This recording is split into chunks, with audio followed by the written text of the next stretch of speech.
బరువు తగ్గడానికి కూడా మనకు సర్జరీ ఉంటుంది అని మీలో ఎంతమందికి తెలుసు? అలాగని బరువు ఉన్న వాళ్ళందరూ కూడా సర్జరీకి సెలెక్ట్ చేసుకోవడానికి కుదరదు. ఎందుకు అంటే బేరియాట్రిక్ సర్జరీ వరకు పేషెంట్ డాక్టర్ని సెలెక్ట్ చేసుకోవడం కాదు, డాక్టరే పేషెంట్ని సెలెక్ట్ చేసుకోవడం జరుగుతుంది.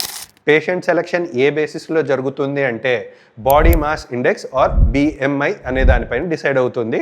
అది మన పేషెంట్ యొక్క వెయిట్ బట్టి అండ్ హైట్ బట్టి మనం క్యాల్కులేషన్ చేస్తాం.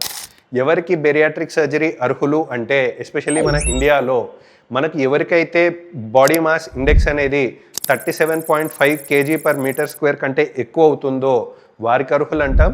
లేదా ఎవరికైతే బాడీ మాస్ ఇండెక్స్ అనేది 32.5 ఉంది కానీ వారికి ఎవరికైతే షుగర్ కానీ బీపీ కానీ థైరాయిడ్ సమస్యలతో కానీ ఇబ్బంది పడతారో వారందరికీ కూడా బేరియాట్రిక్ సర్జరీ వల్ల మనకు బెనిఫిట్ అవుతారు కాబట్టి బేరియాట్రిక్ సర్జరీ సజెస్ట్ చేయొచ్చు.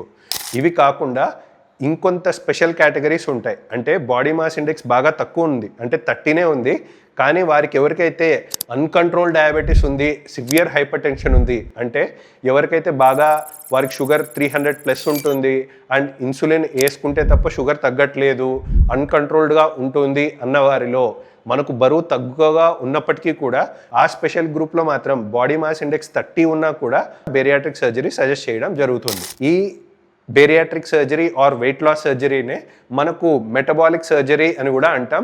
ఎందుకంటే మెటబాలిజంలో వచ్చే మార్పుల వల్ల మనకు ఈ యాడెడ్ అడ్వాంటేజెస్ వెయిట్ లాస్ పరంగా కానీ షుగర్ కంట్రోల్ పరంగా కానీ బీపీ పరంగా థైరాయిడ్ పరంగా అన్నిటి పరంగా అడ్వాంటేజెస్ ఉంటాయి కాబట్టి ఈ బేరియాట్రిక్ సర్జరీనే మెటబాలిక్ సర్జరీ అని కూడా అంటుంటాం.